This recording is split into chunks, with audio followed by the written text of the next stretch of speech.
All right, welcome everybody to our June Forgotten Grapes Wine Club virtual tasting. I'm so excited for another revisit with one of our early winemakers from the early days of the club, Adam Lazarre of Lazarre Wines, to catch up with him, find out what he has been up to since we last drank his wines. The answer is actually quite a lot.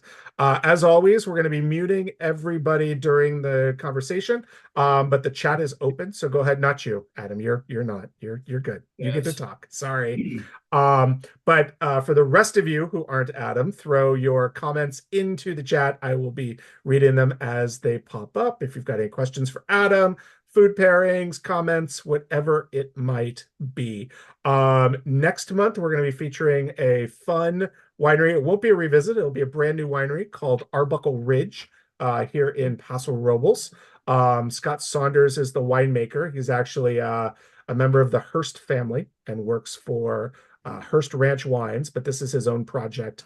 Really, really interesting stuff that he is doing. So keep an Cool. eye out in the next couple of weeks for that email for July. And that virtual tasting, I believe, is going to be on Thursday, July 25th, I believe. It might be the 24th. It might be the 25th. Let me get the exact date on that. No, I take that back. 23rd, July 23rd is when we're doing it. So put it in your calendars now. Um, and again, thank those of you who are sacrificing watching the U.S. men's national team hopefully beat the hell out of Turkey. I know at least one of our regular members got a chance to go to the game, so she is there tonight. So shout out to Stacy. We miss you, but enjoy hearing your name mentioned on the virtual tasting, and hopefully they win tonight. We will know in a few hours. Anyway, without further ado, I want to introduce this month's featured winemaker, a good friend of mine, somebody I have known for many, many, many, many years. And one of the things I love most about him is he's somebody who has made wine in very, very small micro batches, and he's somebody who has worked with the largest wineries making tens, if not hundreds of thousands of cases. So he is truly a winemaker's winemaker in terms of the level of knowledge and education and just all around mm, everything he knows. So we're so excited to have Adam Lazarre here. Adam, welcome. Hi, thank you for having me, Chris. Hi guys, how are you?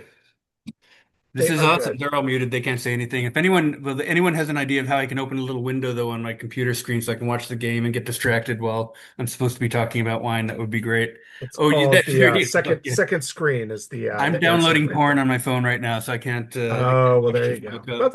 that's a distraction in and of itself. Yeah. Um, Who doesn't? so Adam, we always start off these virtual tastings by asking our guest winemaker, what is the most memorable bottle of wine that you ever opened? Okay, I'm gonna go back in time. Okay. We're gonna go back in time. We're gonna go back in time till I was 15 years old, Mm. and my Got buddy. your first real six string Yeah, right at my the five and dime. yeah. No, we're not going there. That's yeah. Anyway, I grew up in Brockport, New York, in between on the Erie Canal, in between Rochester and Buffalo. And my buddy Matt Hanna from high school got a fake ID from the back of High Times magazine. And I'm only telling you this because I have a feeling that if you know what I'm talking about. And we went into the local wine shop and got a bottle of Boone's Farm Strawberry Hill, and there went downhill from there. I sat on the canal banks, watched the submarine races, and that was my first foray into the fermented beverage. Although now I've discovered that it was just essentially fermented apple juice. But at the time we thought it was wine. Of course. But I think the wine there I think for anybody who's in the industry, and I know Chris will agree with me, there's usually one or two or three paradigm shifting wines that just something happens where it triggers a total change in how you view wines and how you love wines and what you appreciate in wines. I was in the Navy at the time, as a Navy veteran, and I remember a bottle of 1983 grams port. First time I'd ever had real port, not the garbage that you get out of the Central Valley. This is port. and it was a good finish, not a great finish, but I mean, it was $22 a bottle back then. And I remember tasting that alongside a bottle of Chateau Raynella from Australia, Chardonnay. And those were probably the two wines that got me. Oh, and Beringer Knights Valley Cabernet. I Mhm. came back to the United States. I was overseas at the time and had those wines. And those were probably the wines that where the hook happened. It was all over, you know. Um, so got into winemaking, you know, primarily because it's really easy to meet babes. And then after a period of time, it wasn't about the babes anymore. It was about the wine. And I remember with my first winemaking job going back 30 years, I remember being in Walnut Creek when it was still a podunk little, you know, East Bay town before the money found it, and at a restaurant had a bottle of Rick Longoria's Bien Nacido Pinot Noir. At the time, he was making wine for Gainey. Mhm. He's still alive today, although he's retired, and it was all over for me. Then it became Pinot Noir was my life's passion.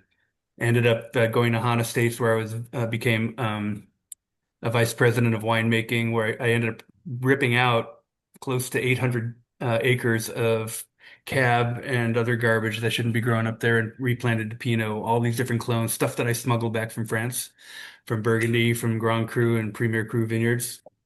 Uh-oh. Nope. Okay. Anyway, so yeah, so those were the wines that did it. I just remember staring into this glass of Pinot Noir at this restaurant and everything kind of just blacked out around me and I just got into this glass of wine and the aromas, the smell, the black cherry Coca-Cola. I still remember the smell to this day. There's just a little hint of dill on the nose, which I think is unique to the Nacido Vineyard, which is why you can usually pick it out in a blind tasting. And just that incredible creamy, rich, silky mouthfeel. You know, the baby Jesus sliding down the back of your throat in velvet pantaloons type of thing. And that was it for me. And so, and every once in a while, I taste a wine that just blows me out of the water. Nothing that's really changed my life like those. You know, I've my last job. Well, after Wahana States, I worked for a couple of guys who produce American Idol, Ken Warwick and Nigel Lithgow, and started their wine company, which was kind of fun because I got to do a lot of stuff in Hollywood. Villa And San Juliet, which that they was had Villa in San Paso, Juliet. and just And sold the then, property. yep, I sold the property for about a $20 million loss.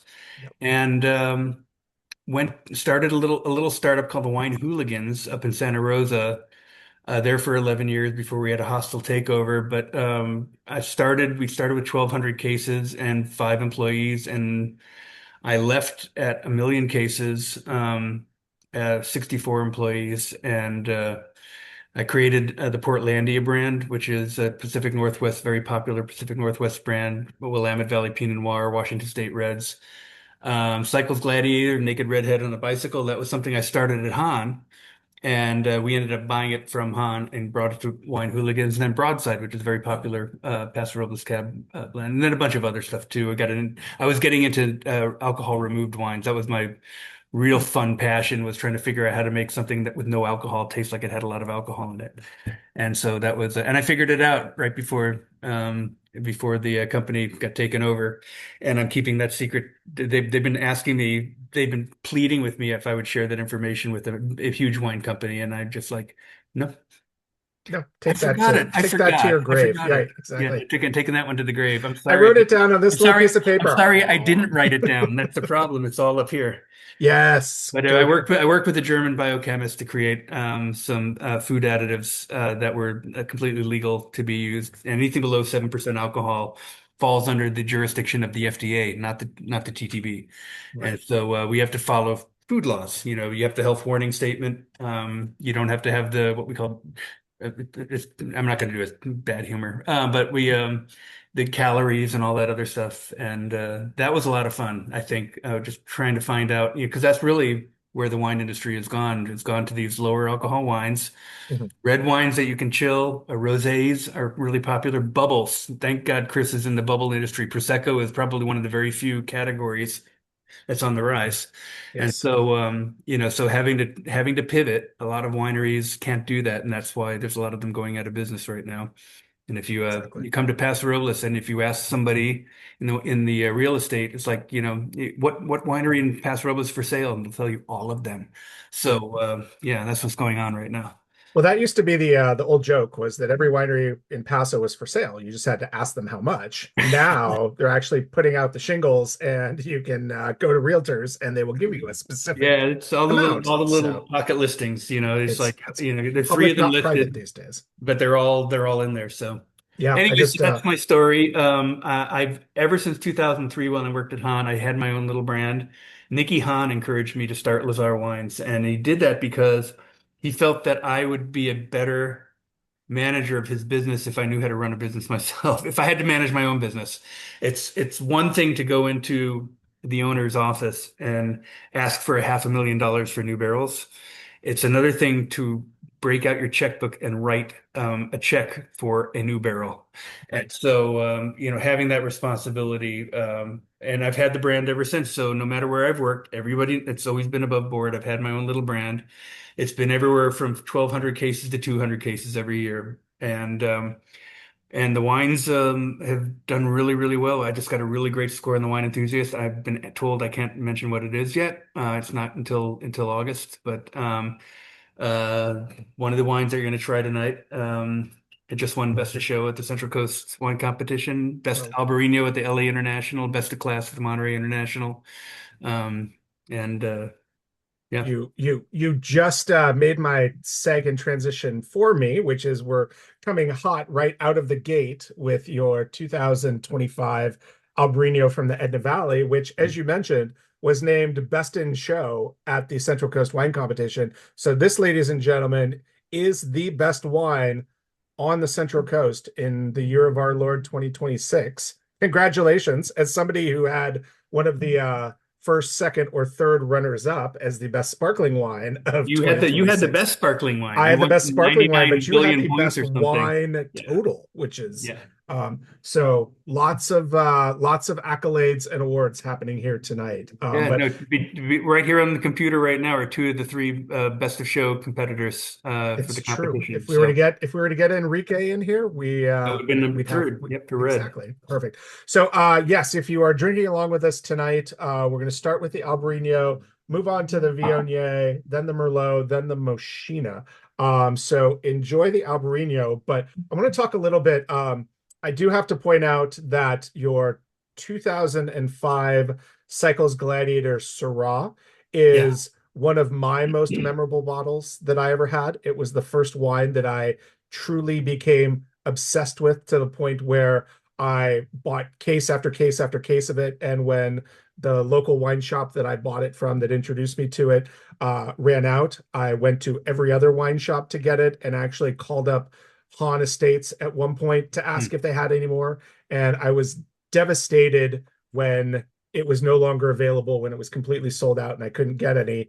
And then unfortunately, I believe there was a change of vineyards or something, but the 2006, 2007 vintages were completely different than the '05. Yeah. But that '05, like you said, it's one of those wines I can still taste in my head. It just had this beautiful balance between like the Northern Rhone Syrah with some smokiness, some bacon notes, and then the California like blackberry, a lullaberry, boysenberry, kind of juicy flavors to it. It was a triumph of winemaking. So my kudos to you, my friend. Thank you. And that was actually a blend almost equal of the very first harvest of Syrah we got off our new vineyard planting at the Santa Lucia Highlands when I ripped out the Cab Franc.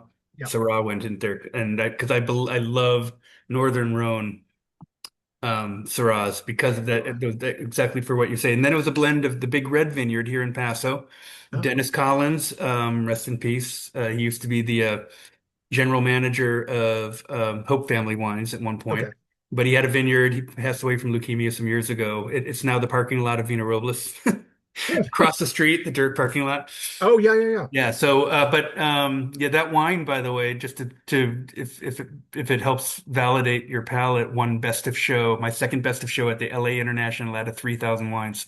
It So absolutely yeah. does. I mean, it makes me feel good that my palate was best of show worthy, but God, You were on point, brother. Yeah. that was a phenomenal wine. And our friend Tom DeGrazia at napacabs.com in Gino Hills, I think he sold it for like 7.95 a Yeah. bottle. It was just a song and it was delicious, and it still, haunts my dreams to this day. And that's So why a lot of competition started divvying up their categories into price categories. So it's not just Cabernets anymore. It's Cabernets up to $10, Cabernets from 10 to mhm. 20, because I kept winning those best of shows and beating out $100 Napa cabs and stuff. So Yeah. they're like the competition directors were like, this is fucked up. We're not going to be able to get anybody to send these really nice wines in anymore if you keep winning these things. I'm like, well, I'm sorry.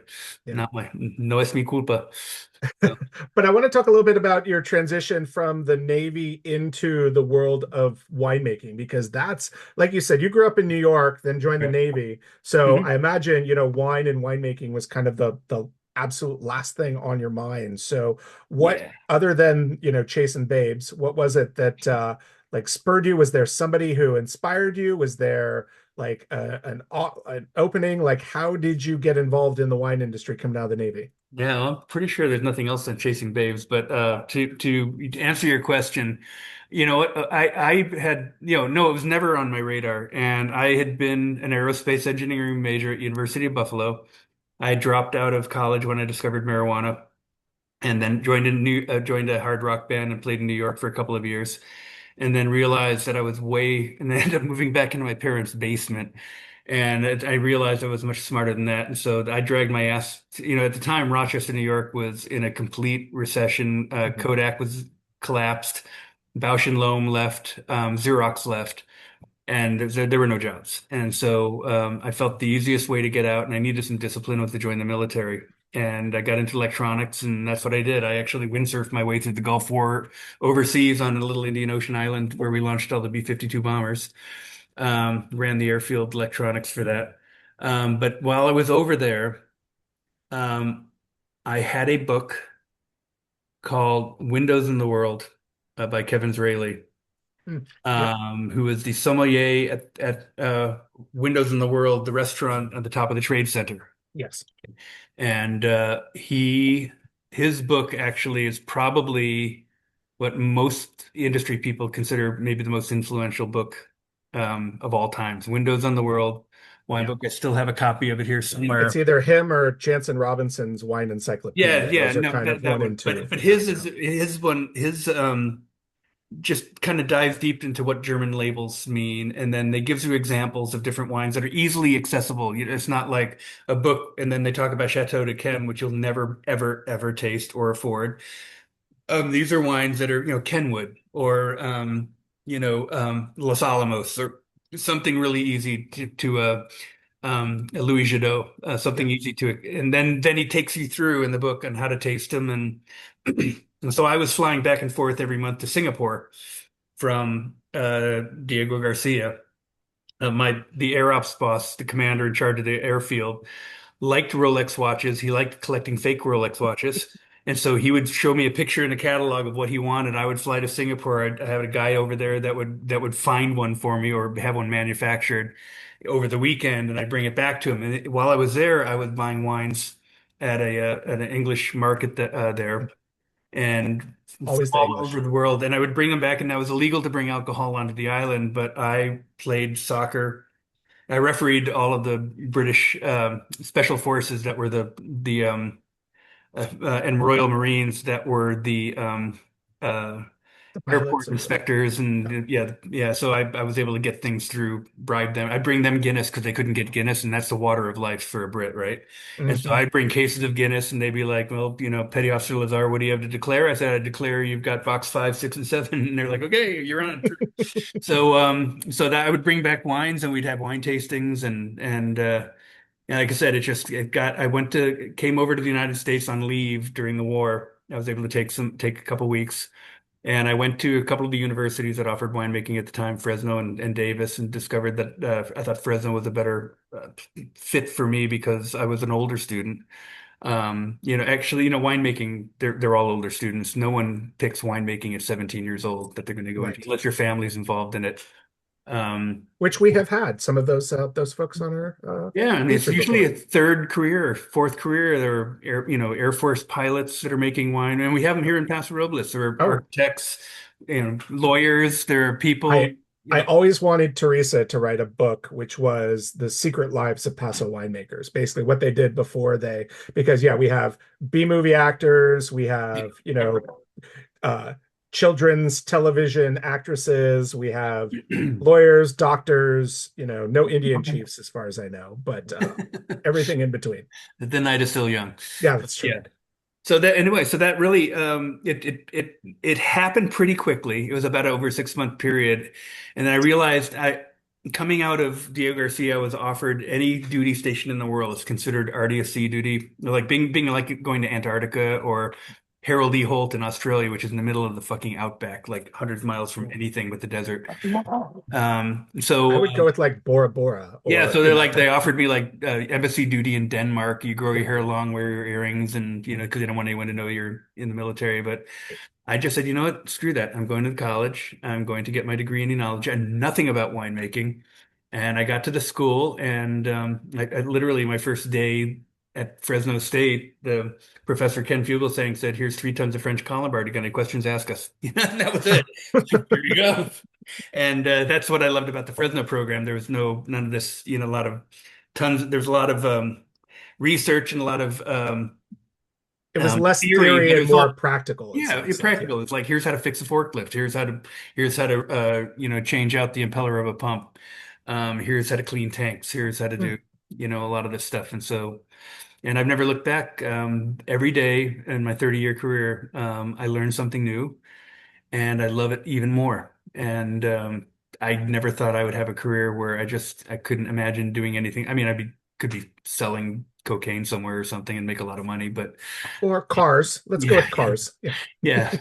Or as a chemist, I could be making cocaine. Hell, There you go. You could be a Bitcoin billionaire right now. yeah, Breaking Bad. But Or you no, could you could yeah, have I created tried your own coin. Yes. Bitcoin billionaire to Bitcoin thousandaire right now. That's yeah, it's in a spiral. So that's it. So I love what I do. I've maintained my own little brand, specifically for people like Chris to be able to shell out because I have no distribution except for a couple of restaurants and a couple of states that bring my stuff in. I do this for fun because it allows me when you're making wine at a big winery. So all my wineries were small and they became huge. And when they get to a certain size, you're no longer touching the grapes and you're no longer in the barrels every day. You got 8,000 barrels. You can't be in them every day. And you kind of lose touch with the actual winemaking. I've never understood how people who've never cleaned a tank or have never crushed a berry, who've never picked grapes, can call themselves winemakers. They sit and they write work orders in a laboratory all day long, and Yeah. that's just stupid. And so, I have my own brand because I know that at some point I'm going to have a successful company that's I'm not going to be able to touch stuff like that anymore. I've got people who are going to do that for me.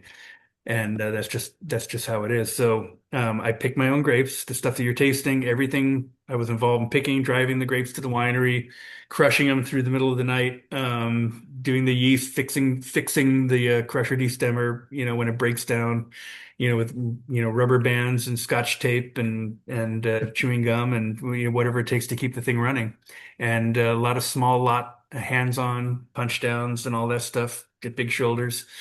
And that's how if I don't come home at harvest covered in grape juice or wine, I don't think I've had a good day. And so that's kind of my benchmark for defining success for me. I, So I think we just got your motto right there that should be on the back of every bottle. If I don't come home covered in grape juice, it's not a good day. Boom. Um, so I have to ask you, what do you think it is about the 2025 vintage of the Albarino? Because this is obviously not your first Albarino rodeo. But what do you think it is about this particular wine that made it the best wine in the Central Coast in 2026? What separates it from the other Albarinos that you've made? What do you Yeah. do with it? How is it different? Well, I mean, I'm not sure. They've all been pretty good. They've Yeah. all scored well. And judging is And when so it goes to enter, subjective. but the problem is you make 40 cases of something. You have to enter six wines into this competition and six in this other one. And it's like all of a sudden you've given away 5% of your entire production for competitions. Um, I've been making Albarino for 15 years. It's my 15th vintage coming up here in 2026. Um, I've made it in Spain. I have a pretty good grasp of how it's supposed to be treated. It takes a long time to figure out how to work a grape. White wines are infinitely harder than red wines to make. Yeah. Red wines, anytime there's a flaw or something off balance, it's easy to just jam it in a brand new American oak barrel and it takes care of itself in about 2 month period. White wines, you can't hide anything. If there's a flaw, something's off balance, something's bitter, it sticks out like a sore thumb.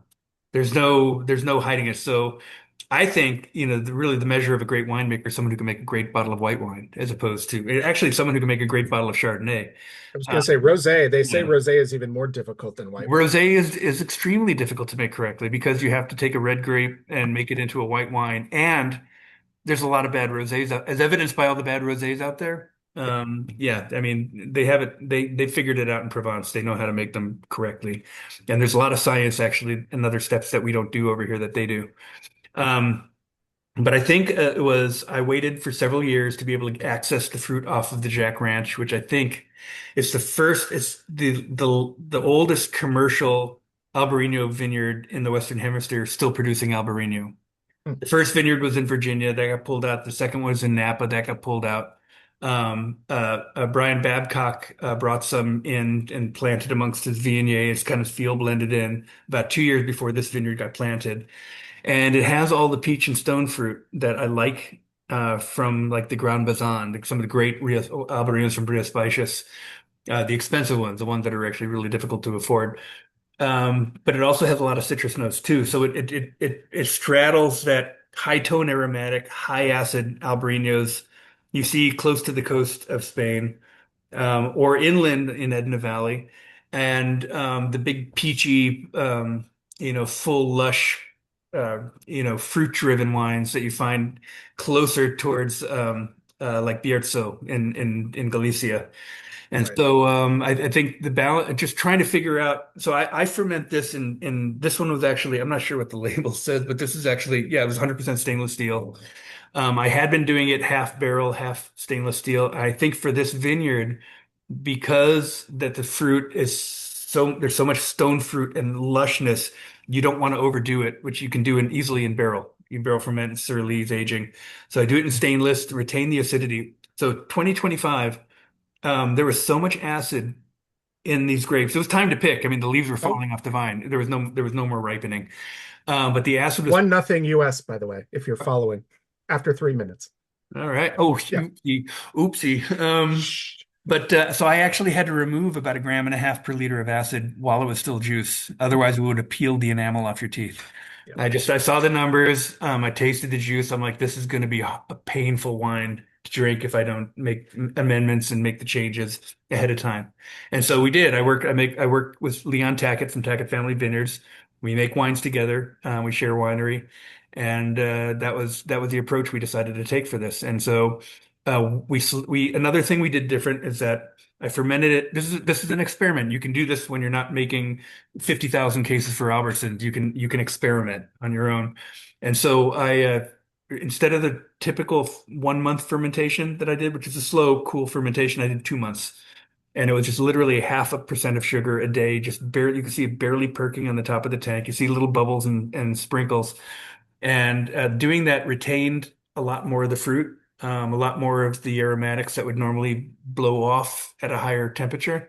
Mhm. And so keeping it protected and trapped that entire time and just babying the hell out of this thing. We stirred the leaves, Sir Lee's, every week. Got a pump in there, mix everything up so the leaves got kicked up and added this richness and mouthfeel and another layer of flavors.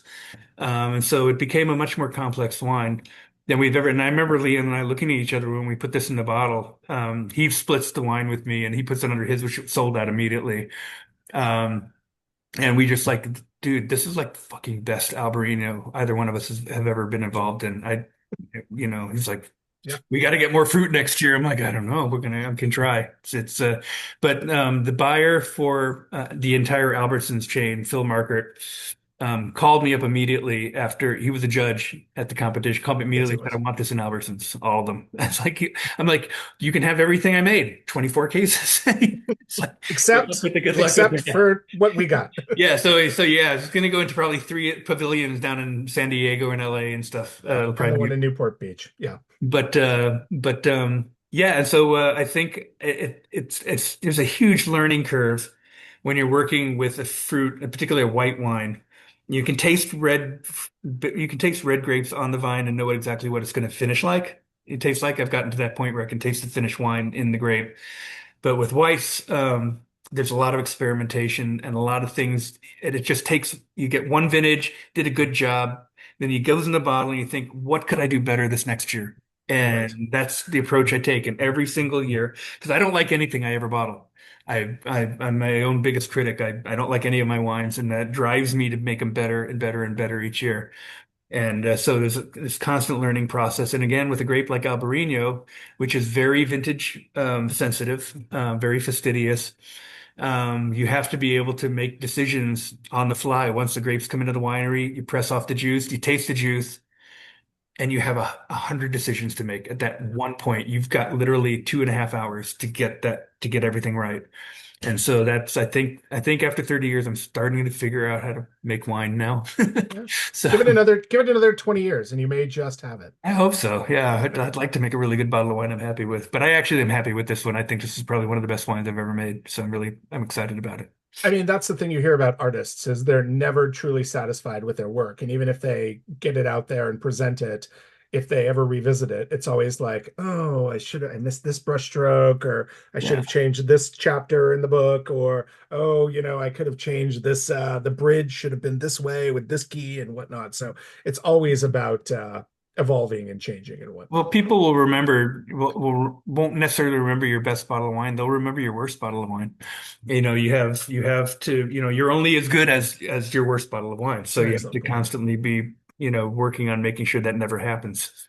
Yeah, that's true. It's an excellent point.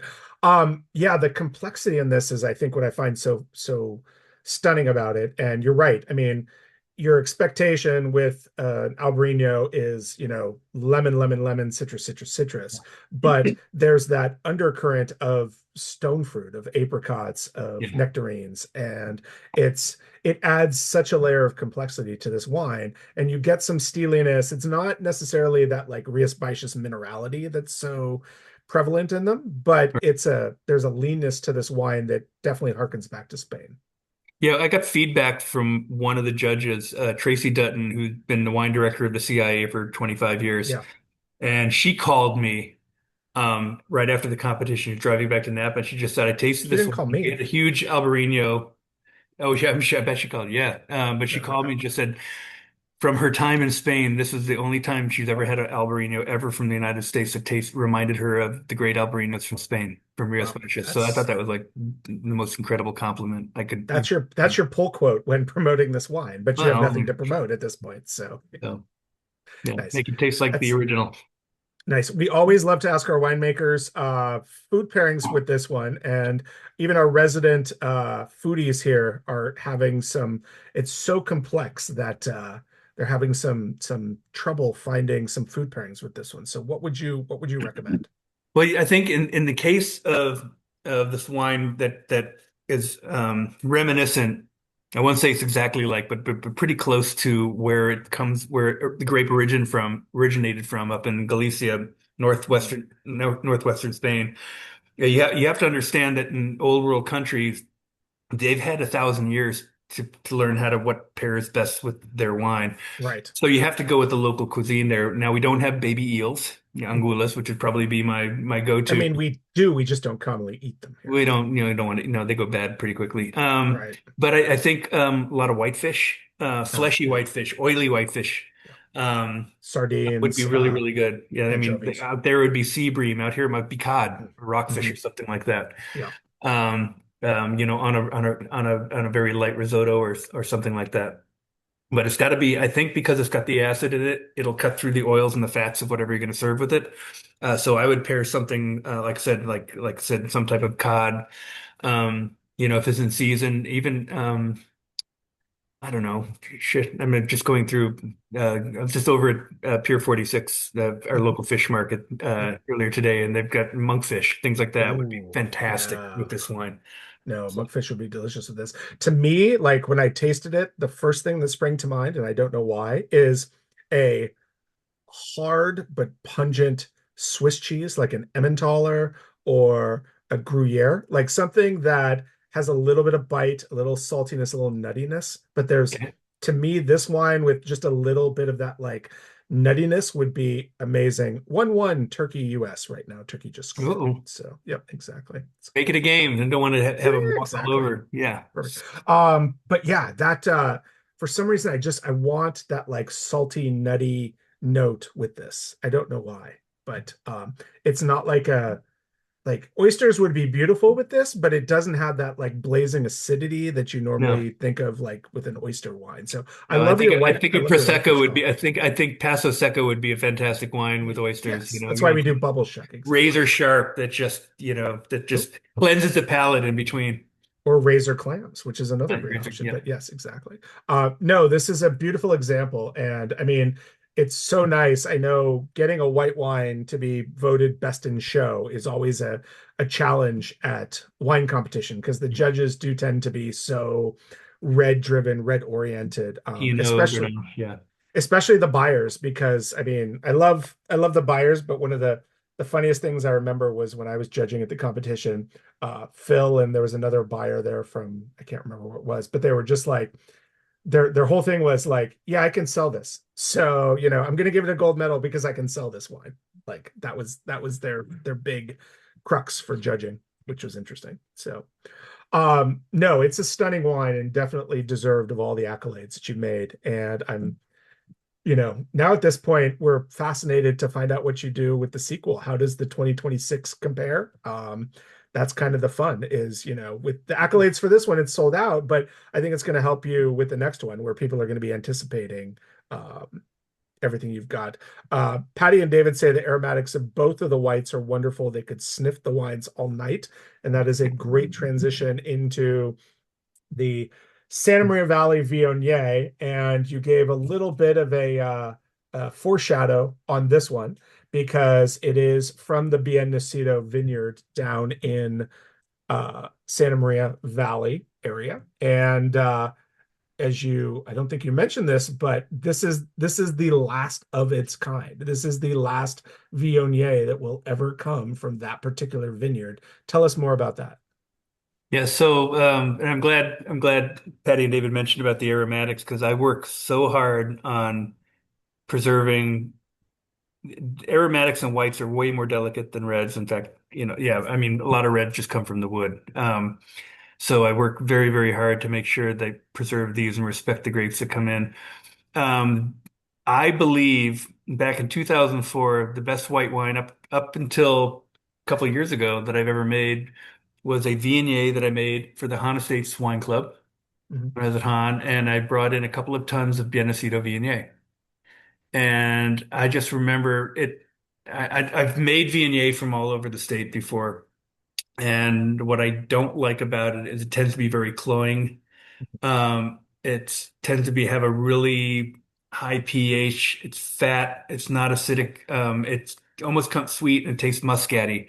And I don't get me wrong, I love muscat, and that's a different subject altogether. However, I don't think Viognier should smell like muscat. I think Viognier should smell like Condrieu and in the region where it comes from in France. Yeah. And so that those grapes, it's a very, very cool climate vineyard. Santa Maria Valley is the only appellation in California where the valley runs west and east as opposed to north and south.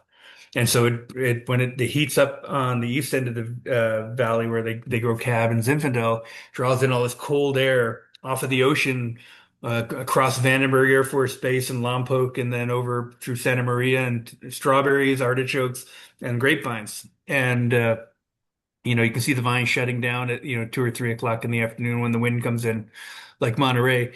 So I just remember overhearing the gal who is the vineyard manager for Nacido and Solomon Hills and a couple of the other famous vineyards that they own, saying that they were getting ready to rip out. I said, "Oh, I've worked with Pinot Noir out of that vineyard before. I love the Pinot Noir, still my benchmark.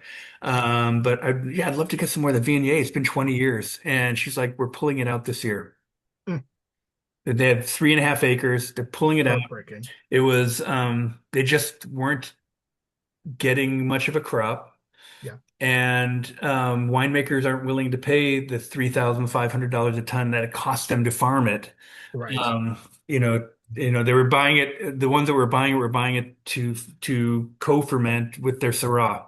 Hmm. And so I just said, okay, is there any left? And she said, we have 1 ton left that isn't committed. And then after that, it goes to Sanso and Grenache. And so I bought the very last ton.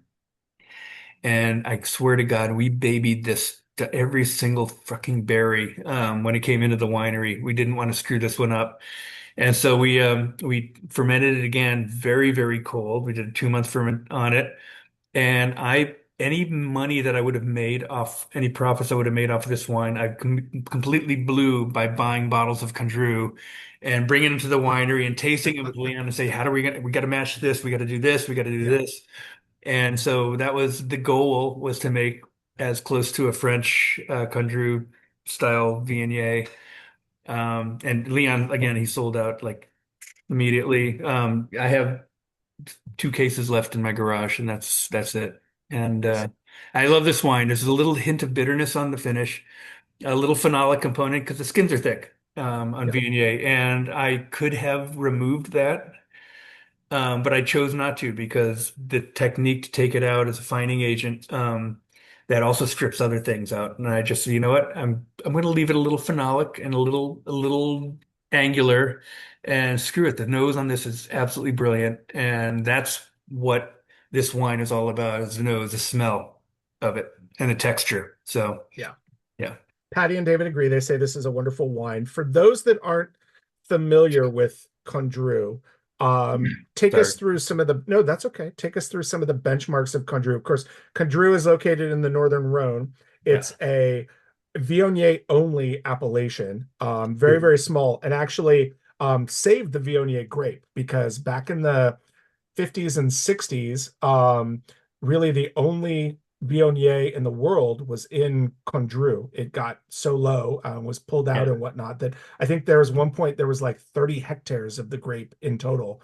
And then, of course, others became interested. It came back to California, was reintegrated, and but Condrieu is really responsible for the life of the Viognier grape. I think this smells and tastes very, very similar. There's a tiny little sub-appellation within Condrieu called Chateau Gruyere. Chateau Gruyere, a Yeah, monopole. yeah, monopole. And I mean, it's like what, like 5 vines or something stupid like that. But Yeah. when you can find it, it's ridiculously expensive. But for It's me, one producer, and they're sorry, I didn't mean to go cut ahead. you off, No, but go it's ahead. a All right. single producer called Chateau Gruyere, and the belief is that their vines, their terroir is so unique from the rest of Condrieu that that producer deserves their own separate appellation. It's shocking and amazing. Well, la-di-da, whatever, It's like But Chalone in uh, California. yeah, so I mean, for my benchmark aromatics for Condrieu are things like tangerine, Mm, um, types of aromatic citrus, but not lemons, not grapefruit, but things like tangerine, pomelo, oranges, and then a stone fruit on top of all of that. And then there's this subtle um, herbaceous component to it, like a hay, like freshly cut hay out in the field, that's been spread out.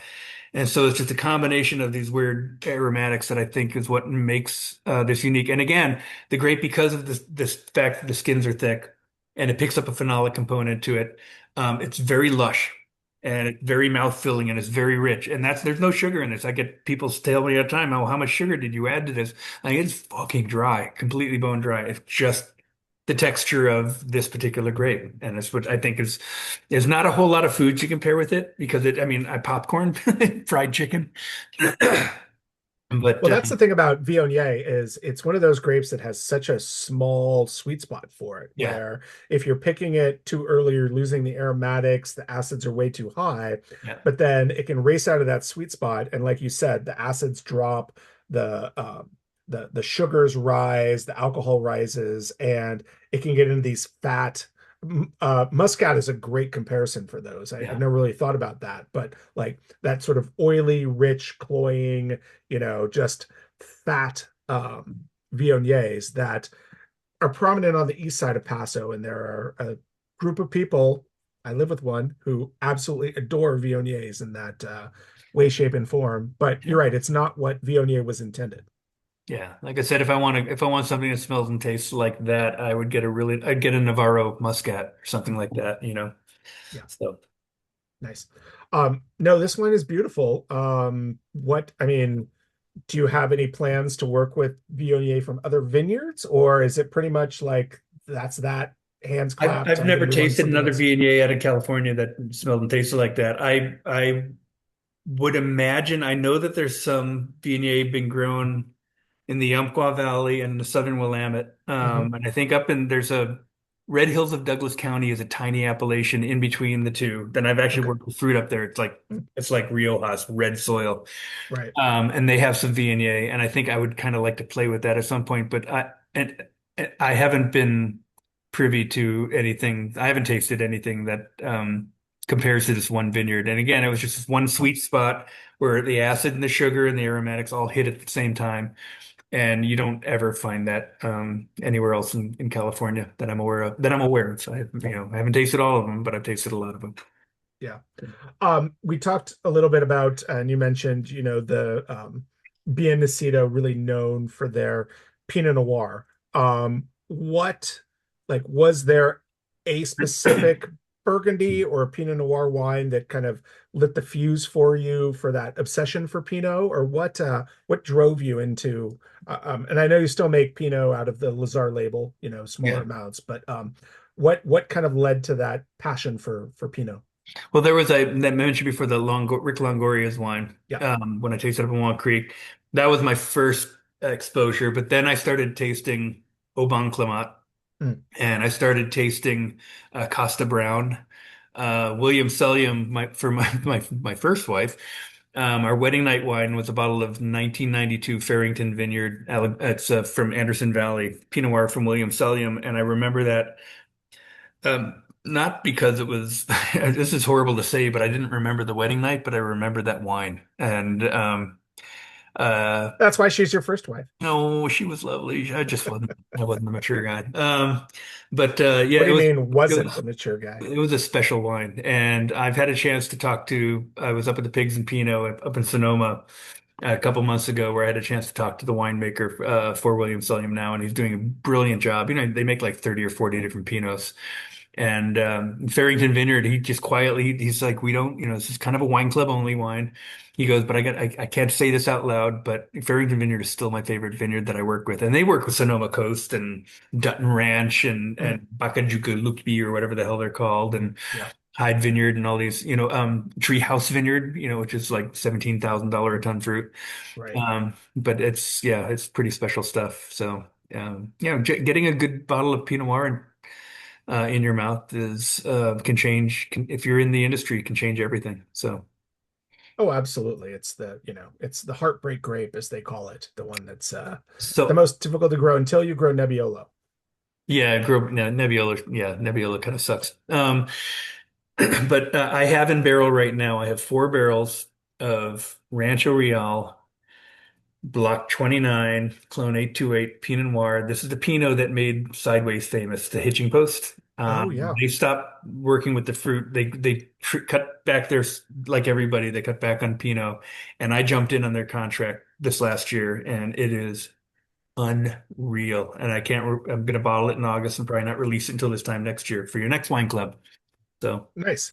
yeah, Yeah, Clay and Frank seem to be going all in on Valdegay, which I'm not, averse to, but yeah, it feels like they're doing some different things with Pinot these days. Yeah. Nice.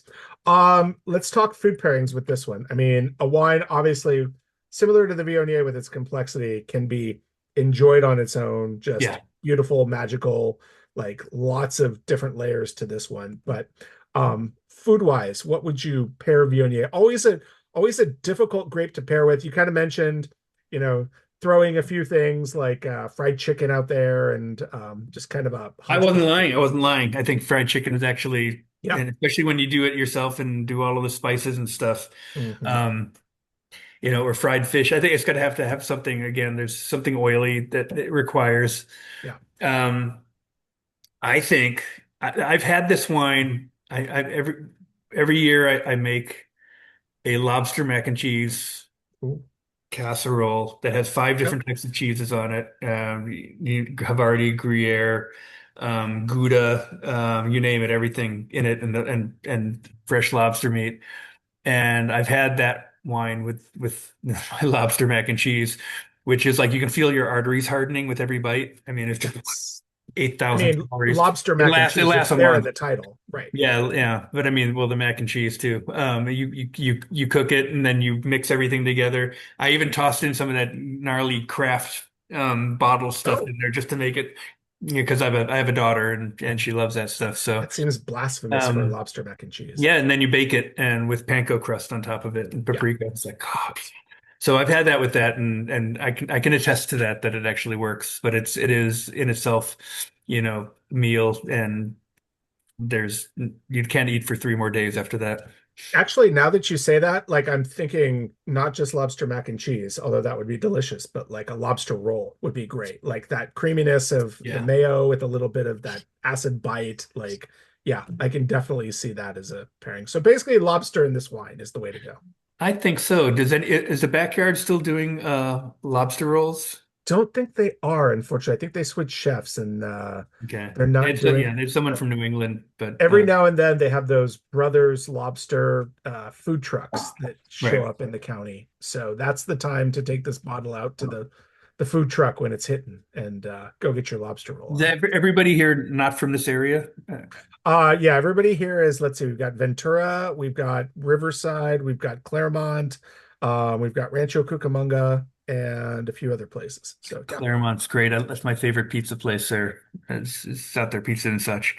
So, yeah, it's a great restaurant. Okay, fantastic. nice. We get the SoCal contingent. Yes. Mainly SoCal, which makes my deliveries much easier. I can do it in Yeah. 2 days instead of having to like drive up to Hanford or, Jackson or God knows where.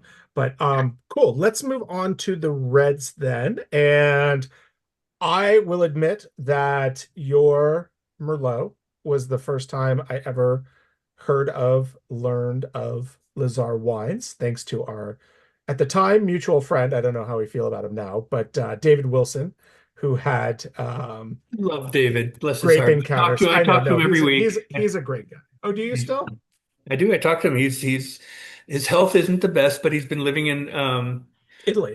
Atri in yeah in Abruzzo for the last 3 years, and Yeah. he loves it there. It's says he's only But one of three Americans in the city, and he said there's more Catholic cathedrals than there are Americans, and but he sends me pictures every week of all the they have festivals for everything over there. oh yeah, that makes Yeah, sense. tomatoes, pineapple straws, artichokes, Yeah. horses. They And then find like something. name, just go through a book and name a saint, and they will have a day of honor for that particular Yeah, saint. like 12,000 of them or something. I don't know. Yeah. They're from that town too. So So it's like 40 saints per day basically yeah, get represented. But yes, it was at his Grape Encounters shop that I had the opportunity to taste your Merlot for the first time, which, yeah, you know, you were making this right when Sideways came out, and obviously, for better or worse, Sideways really altered the way that people thought about and drank Merlot. But mm, obviously, there were stalwarts like you who said Merlot is a great grape. This is a towering pinnacle grape in winemaking. It's not something that should be abandoned. We just need to sort of push aside the really crappy Yeah. Merlot that's out there and focus on top quality winemaking aspects of it. Yeah. If there's one thing, good thing that happened because of Sideways to Merlot, it's that all the, at the time before that, Merlot was the number one red grape. And it Oh was yeah, way overplanted. And Merlot grows almost where Pinot Noir grows. It's a very tight little window. It's what I call fastidious. It requires a ton of input. And the all of the crappy knee-jerk growers that were growing bad Merlot ripped all the Merlot out to plant bad Pinot Noir. right. And so what happened, but the people who always had great Merlot vineyards kept them in the ground. I think of Three Palms up in Napa, for example. I think of there's great places in Carneros, Sonoma Coast. There's some wonderful places, Carmel Valley. Sorry, we have it unmuting there. I got it. There we go. Go ahead. Oh, Continue. I'm sorry. Some places in Santa Barbara, but I think grape Merlot isn't necessarily a grape that you need to blend if it's from a great vineyard. The 2010, which was the one that pretty much put Lazarre on the map, got the huge spectator score, whatever it was, and then sold out. That's the one David had, Yeah. and that was all from Halter Ranch. It Mm, was a vineyard, a block that went to La Venture. okay. And I took I took a couple of rows outside of that. And the current one that you're having now is Casa Grande Vineyard, which is right just north of Thatcher on Vineyard Drive. Vineyard Drive. Yeah. So So very west side. it's about as far west as you can go. So it's about 15 degrees cooler than where the highway is in 101. And so it's a perfect place for Merlot. And this is 100% Merlot. I don't blend anything into it. If I can't make it at 100%, I don't bottle it. And again, that's one of the things you don't know what you're going to get until it's actually finished up. I taste it and I'm like, okay, I think this is going to be great. But then there's maybe some mid palate missing. And it's like, crap, I'm going to need to blend Cabernet Franc into it. And I just won't do that. So I bottle it probably every 5 years. Okay. And it's only going to be in vintages where I think that the grapes are going to be fantastic because I won't pick them otherwise. And this is a 2003 Casa Grande, and it was just absolutely fantastic fruit. Their Cabernet was going into La Ventura Estate Cuvée at $100 a bottle and 98 point spectator wine. It's good grapes. Yeah. Yeah. 2-1 Turkey, by the way. The US had a goal pulled off the scoreboard for offsides, and then Turkey came back and just scored. So 32nd minute, I should say, just to update everybody. Great. No, do you think winemakers in California and particularly Paso Robles are scared of Merlot? Do you think that consumers are still wary on Merlot, or are you starting to see it return to prominence? So where you're seeing it return is on the East Coast, New York City, particular, Philadelphia, Boston is a big Merlot, and it's not necessarily California Merlots, but we're talking Chile, we're Yeah, talking Argentina, Uruguay, of all places, grows great Merlot. interesting. But you're also seeing a lot of the stuff from obviously from France. But I think the best Merlot in the Western Hemisphere comes from a region of Washington State called Walla Walla. Mm, And that's where Leonetti and all the 100 point wines come from. right. And I'm actually hoping to get a temporary gig at Washington State University this harvest, so I can do some research. I'm trying to figure out what the tannin and phenolic structure of Walla Walla, why it is so unique and why it is so great, Yeah. unlike anything else that we have in the Western Hemisphere. The thing is that everybody who's a wine professional in New York, the wine buyers, the sommeliers, are all 25-year-old, snot-nosed kids. They've got Right. they're studying for their master somm. They've been through all Yeah. these WSET diploma things, and they were too young to remember the movie Sideways, right? Mm, yep. So for them, and Merlot vanished for a good 15, 20 years. And so for them, Merlot, Is a not because forgotten grape. what happened with Sideways is that the Merlot that was still in existence got better because Right. only the good vineyards were left in the ground. And so what they're seeing now over there is, and South Africa makes amazing Merlot. Mm, The Lima Mountain, one of the best in yeah. the world. Um, they're seeing this really great red grape, and for them it's brand new. Right. It's just hitting the market, and it's such a food-friendly wine. It pairs with anything that Pinot goes with. It pairs with anything that Syrah goes with. It's red fruit, it's cherry core, and cherries. It can go into pie, it can go on steak, it can go onto anything. And so I think and this is 100% new French oak, and it still needs more time, I think, before it's ready, before it settles down a little bit. I mean, I held on to this for probably 6 months before releasing it. Yeah, you're actually some of the first people in the world to try it. Yeah, and this is a, I mean, this is a, I mean, last summer. So it's just now calming down, and it's going to manifest. All that oak is going to manifest itself as mouthfeel as it ages. So yeah, so Merlot is making a comeback, but in unusual places, and because thanks to Sideways, we have better Merlots that are choices now than right. we did in the garbage. You'd go to a restaurant in 1999, and all you saw were Merlots on the by the glass list, and they were all bad. Like Kool-Aid. They were terrible. I mean, terrible. Yeah. Ugh.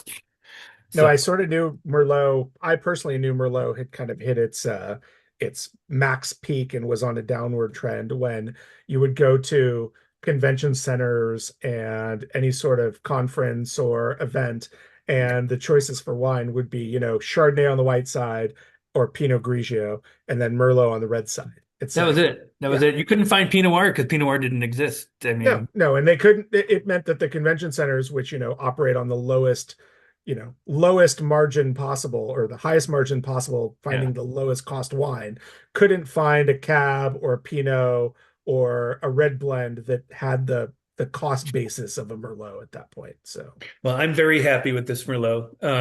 It's going through. There are times where I open up the bottle and I absolutely fucking hate it, and I think it's totally disjointed. And there's times a week later I open it up and it's absolutely fantastic. And so it's going through this phase and wine does this. It ebbs and flows as it tries to find its balance. As all the chemicals and things in it find balance. It takes a long time for that to happen. And this is why we age good wines before we release them. And so in probably anywhere from 6 months to a year from now, this wine is going to be stellar, I think. I mean, I'm still not entirely, I think it's at its best right now, but it's tasting really good. But again, to me, there's still a little bit, you can still a little bit of that pencil shaving you get from New French Oak mhm. in there.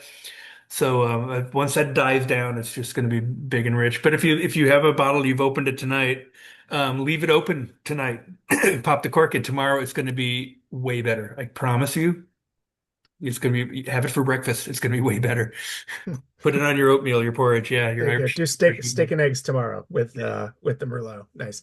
What is it about that oxidation? Is it just sort of like softening up the tannins? Is it bringing out more It of the fruit or the aromatics? Yeah, oxygen is a great equalizer with new wines. It forces the tannins to polymerize, become longer. So the tannins you have generally start as very small molecules, and they're very bitter and Yep. astringent.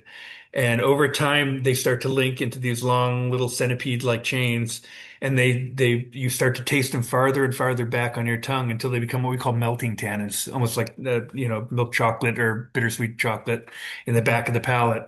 And so that's what oxygen does to new wines. Older wines, oxygen's the enemy. But in new wines where you really need to force these reactions to take place to make them really at their best, a little air with a new wine like this just released straight out of the bottle is a good thing. And like I said, it'll help force everything to the back of the palate, make it lusher, knock some of the oak out of it. Yeah, that's Interesting. yeah, it's a science of it. Yeah. Um, I want to talk a little bit about your labeling because this one shares a very similar label to the Albarino. Mhm. And I always think of those two wines as your flagship. But Right. such a unique labeling. How did you come up with the design? What is there some significance or whatnot? Like the sort of rainbow colors, the texture to it, and the fact that your labels are textured is something Yeah. people might miss. But It's just the most expensive label in the world to produce, trust me. At $2 of every bottle is actually the cost of that label. wow. Um, yeah, it was an idea that we had. at the time that we had gone through a couple of transitions. We had a leopard on the label before. Oh, Yes. you know the corks are leopard skin, right? Yes, if you pull the corks, you will see the leopard skin corks right there Yeah, for because it. so we used to have Lazarre panties that were leopard skin that we'd hand out at tastings and things like that. Sadly, I remember those. Yes, You from do, some yeah. No, I mean metal and they're Merlot seamless nights. one size. They stretch, boy. They go on anybody. They're awesome. Yeah, except for me. Sorry, Um, ladies, no longer available. yeah. So yeah, I'm out. I'm all out. I've filled up my dresser drawer with them. So the leopard skin was because at the time my then wife and I used to support. Um, the exotic feline breeding compound of Rosemont, California, where we would go down and do a lot of charity events. So I mean, when you have a winery, as you know, Chris, you're constantly people are constantly beating you on the door for donations and You have charity no stuff, idea, and it's like, well, it's but you great do. marketing. No, it's not. I'm giving you free wine. Yeah, So you have to exposure, really but the exposure. just for the exposure, yeah, whatever exposure. It's like, yeah. So we decided that our philanthropy was going to be wild animal rescue, in particular the big cats and the wild cats. I mean, big cats, talking sand cats that are this big. I mean, but there were 80 Right. different species that this place had, all breeding pairs. Wasn't necessarily a zoo. You could pay and go in and see them. They're all enclosed, but they were the most endangered animals on the planet, and they keep breeding pairs around the world. So when they ultimately rehabilitate their habitat, they have animals to put back in. They're doing that with the Amur leopard right now, which is one of the success stories. And this facility down in near Lancaster by Edwards. Was a premier place for amber leopards. There were 15 left in the wild, or 120 in captivity. And if one thing you can say about Putin, he loves his big animals, big cats. He's put his He special does. forces out to patrol the area. That's about Make the sure, only thing you can say about well, Putin. yeah, But no, yes, but I mean, but he has worked with the Chinese government, Mongolian government, to bring back Amur Valley to its original state, which means you have to not only remove all of the industrial stuff that's there and train the farmers and ranchers not to kill the cats because they're going to obviously they're big. These are big leopards, not regular yes, size leopards. But you also have to rehabilitate and reintroduce a species like that. You also have to bring back their prey, which is a particular deer. But in addition to that, you have to bring back the food that the deer eat. And right. so there's a tree that had gone extinct that they have to bring back, and then you have to Oh bring wow, back certain insects. I mean, it's just this huge complex process. And so that was one of the things we did. We wanted to raise money to make sure that these animals stayed alive, stayed healthy. They would have to interbreed between different zoos from around the world. And I thought, and they're cats. They're like Chinese fishing cats, black-footed cats, spade-headed cats. Jaguarundi. They were things that, snowy leopards, clouded leopards. There were things that you blow your mind. If you something that didn't even look like cats, they're incredible.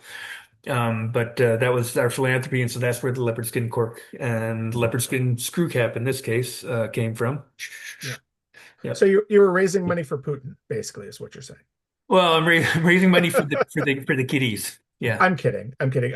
But no, and this was all, prior to the Tiger King sort of unfortunately showing the dark side of the big cat Yeah, rescue. this was not the goal. They had full-time veterinarians on Yeah, staff, and it was there was a yeah, it's closed down since COVID hit. They couldn't raise the funds anymore to keep the place open. right. So they went to other larger facilities that were capable of being able to do that. So That's good. and Masha was a 21-year-old Amber leopard. She was the love of my life. I've got photos Oh, of her with her. She'd purr every time I'd come up to the cage. So yeah. that's adorable. Let's talk food pairings with this Merlot. Are we talking steak? Are we talking venison? Are we talking lamb? Like stew? Where are we going with this one? Yeah, I mean, we can talk some of the exotic foods, but I think something simple. Leopard, Yeah, I know a great smash burger would be pretty awesome. yeah, Something with a lot of umami in it, so a mm, lot of soy. yeah, So I cook my burgers with soy sauce in them when I'm making this stuff, and I like to have that savory component. I think this goes really well with pasta, but it's got to have some spice to it yeah. and a lot of tomatoes and a sausage component to it, I think. If Mm, I'm looking for something vegetarian, It's got to be a really hefty vegetable, a squash, Yeah. like a summer squash, zucchini, but it's got to. Although that's not going to give you that umami note that you No, want. well, I mean, there are things you can do with it. You True. can stir fry it. I That's mean, true. Yeah. Or yeah. some So soy there's sauce or whatnot and so miso, I whatnot. Yeah. like the Merlot with like I said, things that are pretty rich. Yeah. It's got great acid, so that will cut through. You can have fattier foods with this too. I wouldn't. There's not any fish that I would pair with it, but I wouldn't hesitate to probably pair this with a turkey with cranberry or something like that. This time by Thanksgiving, Yeah. it'll be ready for something like that. The cherry will pop. Yep. David and Patty are saying pizza. Get some of that good, like See, now we're talking. Yeah. spicy pork, the Pizza and pepperoni, the such in sausage on it. Yeah. Claremont, yes. The pizza in front of a World Cup game and a There bottle you of go. Merlot next to you is probably heaven, would be heaven to me. Exactly. Well, Yep. yeah, we're getting close. But no, this is I mean, one of the things that I love about Merlot that I think was lost in that sort of dark period, the pre-Sideways Merlot area, the The fat medieval Merlot. periods, yes. Exactly. The feudal Merlot period was the acid. I mean, I had so many Merlots that were basically just like a watered down Cabernet Sauvignon in terms of their richness and fatness. And to me, Merlot has to have that acid component to it. It's got to be that like bright sort of cutting razor sharpness, which is why I mean, my favorite wine to pair with a steak is like an old vine Carignan because of that um, the meatiness meets the acid, but Merlot would be like a close second because you have to have that acid to pair with the fattiness, the richness of a steak. Jody likes it now, but she can see it changing with age. Yeah, exactly. It's like Exactly. your favorite winemaker. All right. And unlike the first two wines, you can buy more of this and stock it away and I open it still up have a later. little bit left. Yeah. Exactly. Exactly. All right. Last but What? not least, We're, let's we're running, jump we're running into late here. So let's, No, yeah. we're good. Are This we? is actually perfect timing. I'm gonna block the sun here with my shoulders so it's not coming through the window. Let's talk a little bit about your Moshina blends, which has been your flagship blend. Where does the Moshina name come from? On the back it says Mosh Pit Blend, which I suspect is um, part of the allure. But take us through this because I know every vintage of Moshina is slightly different. Yeah, it's always a Petit Sirah base, Hmm. and so it's got to have that rich blueberry motor oil component. And then because Petit Sirah can be very one-dimensional, I like to flesh it out with some red fruit. So it can. I've had Carignan in it, I've had Nebbiolo in it, I've had a Mourvèdre in it, I've had Zinfandel in it. But the last couple of vintages I've actually really happy with Petit Verdot and Cabernet Franc. The Cabernet Franc adds red fruit to the mid palate. And Petit Verdot, as we know, is a finishing agent, because Petit Syrah can just drop off like that because of the Right, peach and stuff. So it right. actually stretches it out. The Machina comes from two things: mosh pit because love heavy metal and go to rock concerts, and my daughter Serena, uh, Oh, who is now 15 and in her room right now, hopefully studying her driver's ed online course that I paid for.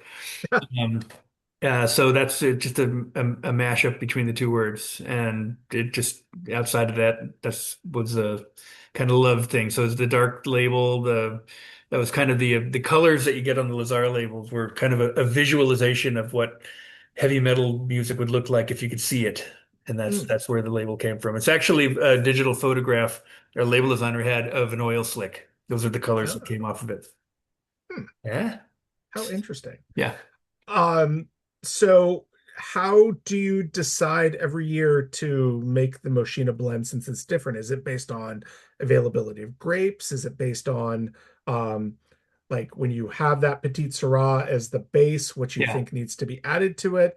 Like, is it always grapes that you've or wines that you've purchased for that year and can blend in No, or Petit Sirah is drastically different every year. It's because it's so one-dimensional. If one slight change can change the entire direction. So what I'm looking for is 60 to 70% Petit Sirah. So what I want to blend in with it is going to hopefully make it a seamless wine from start to finish. I want it to be lush, just like me, Yeah, and yeah, seamless and I got it. yeah, bitter and alcoholic like me. Want it to be. I like that. That's how I like my Seamless women. components, and it's not supposed to really taste much of anything. I don't want people to be able to identify what's in it. If I've done my job right, it should just taste like this big, like I said, blueberry motor oil. If you just suck the middle out of a Hostess blueberry pie, Mm. that's what I want. That I want that wine to taste like. So what I find most interesting about this vintage of Moshina is there is a almost smoky bacon quality to this Yeah. one. Like there is this um there were times where I was actually getting like sarsaparilla, like Hmm. root beer notes, but like to me prominently it has a smoke. And is this 2020 vintage? Is that, yes, it 2020, yeah. is. And of course That's a 2020 current was the vintage. It spent year. 3 years in barrel. Yeah. Yeah, and 20 was the year in Paso that, we had the we The didn't have fires. fires per se, but we spent the entire month of August and parts of September under this massive cloud of Yeah. smoke because of the Salinas and the Montecito fires. Yeah, I think So, that might have some influence on it. I think it's one of the fun things about the machine is I open it up, 2 years after bottling. I have no idea what it's going to taste like when it's done because it's always it changes each year. And so I don't have a consistency of what I'm doing. yeah, So I'm just as surprised as you are as to what it ends up tasting like, which for me is kind of fun because again, it's supposed to be a fun wine. And, something it's obviously it's got the strength and texture and alcohol to be able to drink to have nothing with it. right. And that's just what you sip. You use that wine for cooking. You just drink it while you're cooking, and that's pretty much it. So it'll stain your soul, though. I swear to God, that stuff will. No, and as Jody said, Petit Sirah equals purple teeth. Yeah. So, and Larry loved the Merlot, but he wants to know if your daughter can drive a manual transmission. He says no response required, but I think a response is required in this Oh, I case. think I started on a BMW 2002 with my dad, and I believe that every kid should learn on a manual because it's automatic becomes easy after that. That's And I'm true. told that learning to fly a helicopter is harder if you've learned how to fly a plane first. And there's always the weird dynamic. Unfortunately, the only rental cars you can get that are stick now are in Nebraska or Iowa, where they have the test tracks and stuff for all the rental car agencies. Yeah. But Or Europe. they're starting to offer more manuals. It's hard to believe that they're way more expensive than automatics. Remember, there was once upon a time that an automatic was a very expensive option. Yeah. But I would love to teach. I'm going to probably just put her on a motorcycle so she can at least learn how to shift, and get There you go. the concept. Teach her what a clutch is all about. Yeah, I might get her. I might get her a Mazda. They still make stick shifts. Do they? Yeah, they do for some of their models. I think you don't. There's no way to touch. You can feel the road like with the manual with stick shift. So Oh, I yeah. agree. I agree. I would love for her to. But she's great. She's been driving since she was 8. She drives better than me. I've got videos of her speeding down the highway with one hand on. She's. I take her out to the places where the sheriffs take their 11-year-old kids. But she's 15 now. One hand on the wheel, second hand with She a is cigarette out the window. militant. Dad, you will not put your phone up. She's like, buckle up, put this on. She's mad at me when I don't follow the rules. This is her car, and she's Good for 15 her. now, and she's breezing through. So got to start Nice. them early. Do you have a favorite machine to blend? I would say probably the 2019, maybe 2018, probably 2019 was probably my favorite. It was a really good year anyway. I think this will ultimately match that because it's Mhm. still changing every month, and I'm trying to figure out at what point is this wine going to fucking stop changing? But it continues to change, Ideally, never. but it's not like it's getting duller or it's starting No, to get aldehydic or anything. It there's keeps coming up with complexity. weird Yeah. flavors. I picked up that smoked bacon component probably for the first time a month ago, and that wasn't Yep. there before. So I have no idea. So but again, it's a fascinating wine, and it's kind of fun for someone like me to just make something that I have no idea how it's going to turn out. So. So, with this particular blend, Petit Sirah is one of those grapes like Viognier, where, as the heat rises, it can spike in alcohol and you can lose your acid and get Yeah. high sugars, whereas Petit Verdot and Cab Franc are both very, very late ripening grapes. I Yeah. mean, that's your October, November. So how do you balance the pick, balance the blend on this? Are you, tasting the Petit Sirah early and then kind of figuring out, okay, do I want to do PV? Do I want to do Cab Franc? Do I want to do Grenache? Do I want to do Syrah? Does it give you that advantage of like knowing what you can, what like giving you more of a palette of what you can blend into it? Yeah, I don't pick any of these as a blend to be with the thought of blending. Right, There are other varieties that I do when I'm making Petit Verdot. I'm picking Cabernet Franc because I know it's going to have to fill the mid palate of Petit Verdot. Petit Verdot is a very dull, one-dimensional grape on its own. right. Um, so, so I Although pick I each love one I love a good Petit Verdot if done properly. when So it's done properly, yeah, and it's grown in the right place. So I pick each one to make individually as if I'm trying to make each one the best one. And at the end of the day, a year and a half later or a year later, when I start thinking about the blend, um, start playing around in the winery. Um, that's when but I don't think about the blend for this particular wine. It just is what I have in the winery, and I'm going to make the best wine out of it again. and this is a 2020, so I mean we're talking, you know, 5.5 years of age on this one already. Like, is this wine intended to be aged? Is it something that should be drunk early? Obviously, this one is kind of a, an anomaly in terms of it keeps changing and changing and changing. But what's the purpose? Should this be something that's drunk within 2 or 3 years, or is it something to be held a little longer? I have no fucking idea. Fair enough. I love it. Whatever you want to So, do with it, take it. I've got people who have like the 2013 Moshina, and they come to me like LA doing seminars down at the LA County Fair. I do them every year, and they'll bring me a bottle of one of my old Moshinas, and we sit in the back of the room and taste it with some of the other wine people there, and it's just always a fascinating wine. It's like I'm tasting it for the first time because it's had all that time to change. It's like, yeah. wow, this is pretty cool. Or well, it didn't turn out so well, but who knows? Nice. Food pairings with this one. I mean, given this new smokiness to it, like to me, it's, you know, burn ends, it's pork ribs, it's Yeah. just something. Barbecue, Texas Yeah. style barbecue, anything. Yeah, no, I can't imagine pairing anything delicate with this wine. It would just be wiped out. So think of the heaviest flavors that you can think of that have some spice and smoke in it. Like I said, Nashville hot chicken sandwich or Mm. something like that, or like I said, Texas barbecue. They're probably perfect for this. Yeah.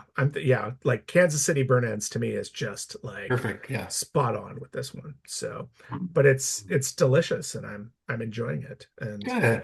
I Yeah. feel Well, like at the I'm end of the day, that's what this is all about, right?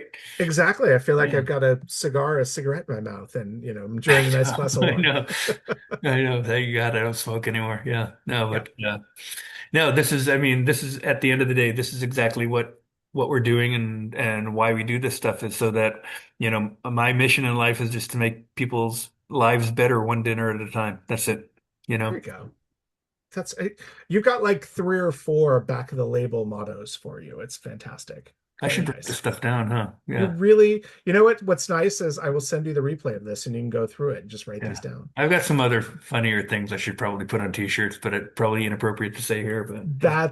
I mean, there is a market for an inappropriate Paso Robles winery, like, that sort of plays that ribald card. So you could be the blue winery here in town. I pretty much I had to yeah, no, I had to take out my Facebook page. I mean, it's always really funny stuff, but when you're looking for when you're looking to do some different work with other wineries, if people look at your Facebook page and say, "Well, he's a little risque," so Yes.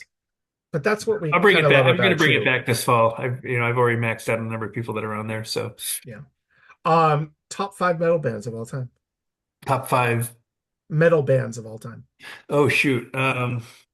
Sorry to put you on the spot, but Yeah, no, because you're the man who created Metal and Merlot. I've grown. Yeah, I've created Metal and Merlot. Still have the website and the domain name. I mean, I've kind of grown out of. I mean, top five, the most influential ones. Nirvana is I not love metal, I Patty love and David. Seattle Sorry. thrash. I love the Yeah. Seattle grunge. Yeah. So like Alice in Chains, I had an Alice in Chains shirt on earlier. I think Pearl Jam, they're not metal, but they've got that total Yeah. grunge thing going.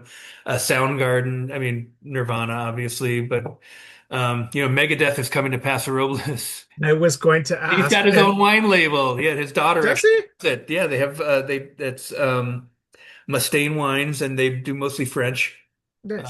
But The irony is they now have Megadeth playing the same day as some guy named Phil Wickham, who is apparently a big Christian artist. So I guess they felt they needed to counteract Yeah, it's the July presence of 20th, Megadeth. which is my birthday, and I was planning on going up to San Francisco to see Evanescence, Ooh, nice. Spirit Box, and the Nova Twins, who are a couple of gals from England who are just totally killing it right now, hard rock.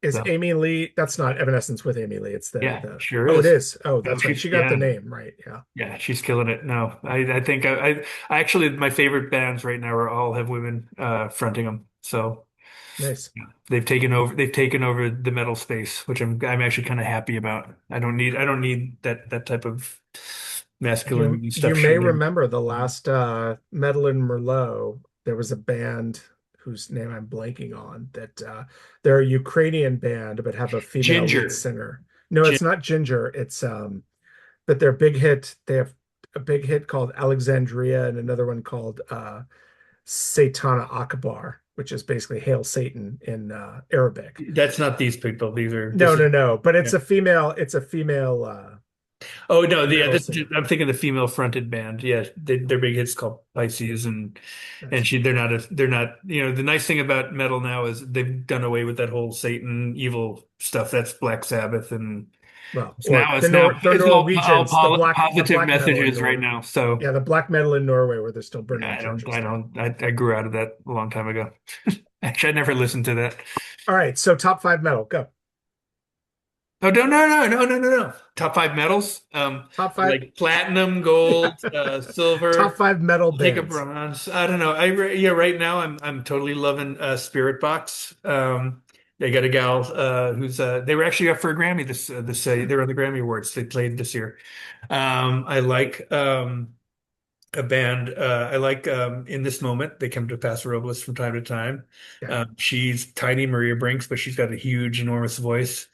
I like Breaking Benjamin. I like Kill Hmm. Switch Engage. It's probably my favorite live band, Okay. and named after an X Factor episode called Kill Switch Engage. Hmm. And I think the other one that I listen to is Motionless in White.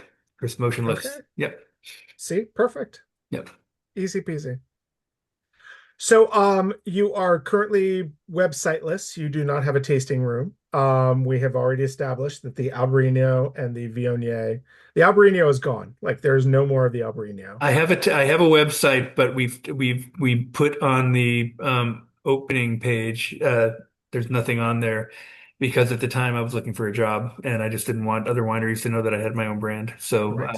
I just went dark on it, but it's there and it's constantly being updated. So when it comes back again, it's going to blow up. Same thing for my Facebook, all of my Facebook and a lot of Instagram. I still kept one Instagram page, which is Adam Wine Medal.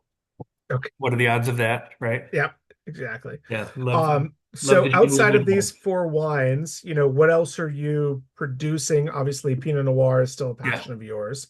yeah. Um, what else should people be on the lookout or should be purchasing from you? I think that's probably it. I don't want to stretch myself out too thin. You don't want to, I mean, I Yeah, don't have a tasting room, so therefore I don't want to make 20 different wines like you right. see a lot of them when you go into. I want to focus. I've learned from having run big wine companies and been really successful at other things. You really should be focused on two or three Yeah. varieties and be really good at them and be known for them instead of making 20 different wines. So I'm probably going to cut back. I'm just focused on Albarino, Merlot, and Pinot Noir, Hmm. and the Moshina blend in certain years that I can do it well. And then outside of that, I do every once in a while. I put together a really nice Chardonnay. This is the 2021 Edna Valley. But again, Chardonnay is one of those things is only in good years. It is the hardest wine to make correctly. Yeah. the absolute hardest. There's so much input into it. So Well, it's basically white wallpaper. So it's really like the winemaker's choice in terms yeah, of the what you grapes taste decide to do like with it. sugar, juice, and acid, and that's pretty much it. And so it's all the other stuff that goes into the fermentation that makes it, just gives us the flavor. So yeah. Nice. So if folks want to pick up additional bottles of the VO, the Merlot, the Moshina, what's the best way for them to do so? Get in contact with you. They can do that, or I will be sending out the replay tomorrow, and I will include your email on that so Sure, you that can do they that can too. Yeah. get in And the touch with you email is great. directly. I take text message orders. Like I said, once I get my website back up and operational and get the new plugin for the new e-commerce on there, it'll be good. But yeah. Fabulous. Yeah. Nice. Fabulous. Well, it's always good to revisit with you. Do you have a couple of minutes if anybody wants to unmute themselves and ask you questions specifically, or just I say hello? appreciate all of you on here tolerating me for an hour and a half. That was, I bore the hell out of myself, so I can't imagine what it's like on your end. So I think what makes you one of the more fun winemakers that we interact with here on our virtual tastings is you're very off the cuff. Like we never quite know what's going to come out of your mouth, and I think I that's a don't good thing. And either. that's That's how that's so funny. Patty, like I know Patty is in love with you at this point. Like I've been watching her Aw. reactions every time you drop an F-bomb, and she's having so much fun. It's great. It's like going to like watching somebody like watching a Mormon go to their first stand-up comedy show. You know, listening to people talk about wine can be the most boring thing in the world. I don't like people talking about pH and TA and Yeah. Yeah. soil types and stuff. I want to know how Pinot Noir is going to make your sex life better or things like just fun stuff, Yeah. odd food pairings and things you And can. when we get into stuff like TA or pH or Brettanomyces or whatnot, that's always when I like pull things back and are like, hey, let's talk Yeah. about this topic. Yeah. So I've I been doing do this a that. long time, and like I said, if it bores me, and I love wine and everything about it, I'm passionate about it, but if it bores me, I guarantee it's going to bore everybody else on there. So So do you have any of the Chardonnays left that you made? I actually have about 8 bottles left, and I'm probably going to give them to my ex-wife because my second wife, she loves them. So, It's nice. but yeah, I might be able to carve out a bottle or two. So Dive in there. So contact him, Patty, if you want some of yeah. those. And you can fight Angie. You can fight It's Angie really for good. them. I haven't had this in over a year, and I just opened it up, and it's tasting really good. It's like, shoot, I wish I made more of this. Yeah, but More in your it's future, though. Do you have a pardon? plan for it? Yeah, just reach out to me. I can find a way to get you a bottle, I'm sure. All right. Yeah. You guys are so gracious to be here tonight Oh and to no, it's buy the lovely. wines through Chris and the wine club, and I think that's fantastic, and I'm happy Yeah. to do something for you guys. So The Cindy, Larry. Viognier was spectacular. And I know I'm saying it wrong, but that's the only way I can say it. what did you say it? I say it Viognier, but Yeah, that's That's correct. correct. That's correct. doesn't sound quite right. I tell people if you can't pronounce it correctly, the letters Viognier. Oh, that's a good Viognier. Just idea. throw a little snotty French accent in the end of it, and you're good. The only issue I have is one of the winemakers I like completely respect, Bill Frick up in Yeah. Sonoma, calls it Viognier.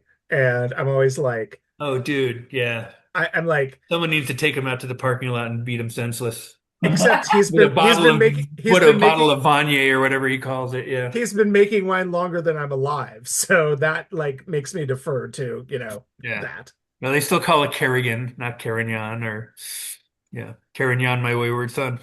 Carignan, exactly. We learned a valuable lesson up in Oregon once when we saw a license plate surround that said it's Willamette, damn it.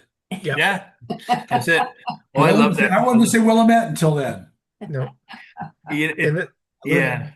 No, they're very sensitive about that up there. I learned that the hard way myself too, because I make wine up there. I had been making wine up there, so Willamette Dam. the little coastal town to the west of us has started a marketing campaign that's Cambria, like Camelot.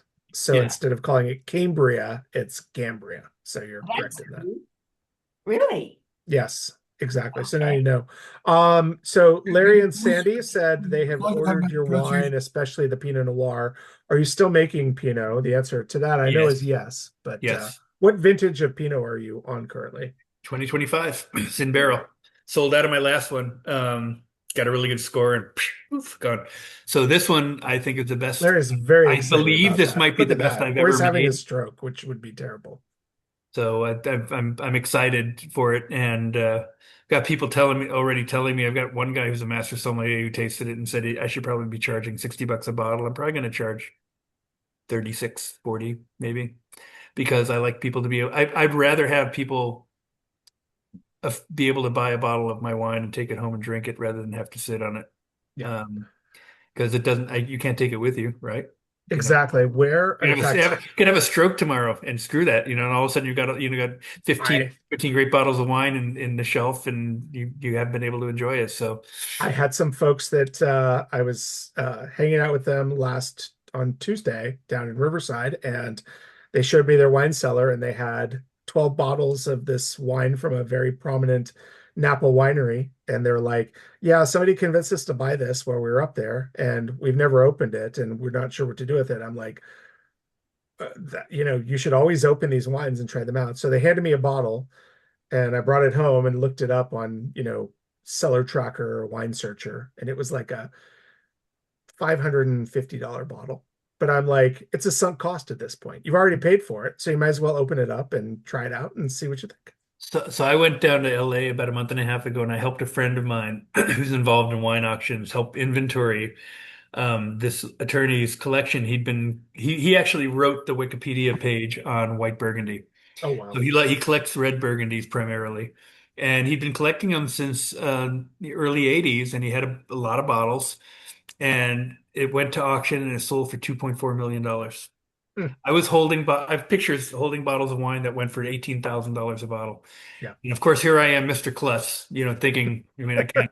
Whoops. Yeah, yeah. I mean, so like, oh my God, they're like, "Oh, Adam, be careful. That's probably going to get about 19,200. We think that's what it's going to get." I'm like, what the fuck? I mean, But is of course, anyone that's ever the going to thing is drink this? Yeah.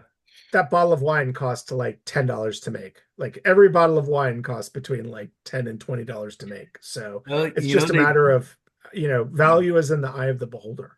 certain wines it's like Berkshire Hathaway stock. It just continues to go up. There's no, in value. So Burgundy's, Ground Cru Vineyards, Right. Bordeaux's. I get the emails every month from European Wine Resource up in Richmond, and they're selling the futures now of Chateau Margaux for $300 a bottle. That wine is going to go at auction for about 5,000 in 5 years. They just continue to go up, but I just don't. I don't have the restraint and the discipline to not open a bottle like that when I get it home. Like, Oh, dude, that's gonna be worth $5,000. Fuck that! I want to yeah. drink right now. Damn it! Here, get me some club soda. We're gonna make something fun with it. 2-2 US, by the way. They just scored in the 49th minute of the second half. So Good. yeah, exactly. Perfect. Um, oh wow. Okay. Larry wants to know, what wine would you pair with a 1979 Lancia or a Mini? Ooh, I would pair a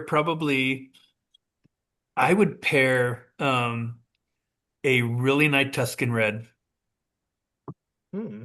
I would think. I think probably Ornellaia, maybe Oh, Sassicaia. okay. No. Yeah, Yeah, going with we're talking Lancia. Yeah, so one of the Ayas, one of the the nice Ayas, yeah, Nebbiolo Ayas. yeah. Those are fantastic Or no, wines. the Super Tuscan. Sorry. Yeah, Sangiovese and Yeah, Cab and yeah, stuff like that. Yeah, and thank you, by the way. I appreciate that. Thank you. yeah. You Beautiful. mentioned Nebbiolo being a difficult wine. It's a Can difficult grape to grow. I mean, How it about that? it doesn't color up in the United States, no matter how hard you try. It's not like people try to grow Nebbiolo and Sangiovese, and it's very difficult because where those grapes come from is this little volcanic rock in the middle of the Mediterranean. It's not California, Yeah. and no matter how hard you try, it's just not going to deliver the fruit like you would want to, like you would expect. There's some people that could do a pretty good job. Brian Teresi, for example, he does his Giornata wines are pretty fantastic. I will, sorry, didn't mean to interrupt, but Caparone Nebbiolo is one of the, like, if you want the true tar and rose petal nose on it, like Caperones, and they planted theirs back in like 79. So these are Yeah. super old Nebbiolo vines. And that's probably the key to it because I very rarely I see Nebbiolas every year at all the competitions I judge. And it's like, oh God, not again.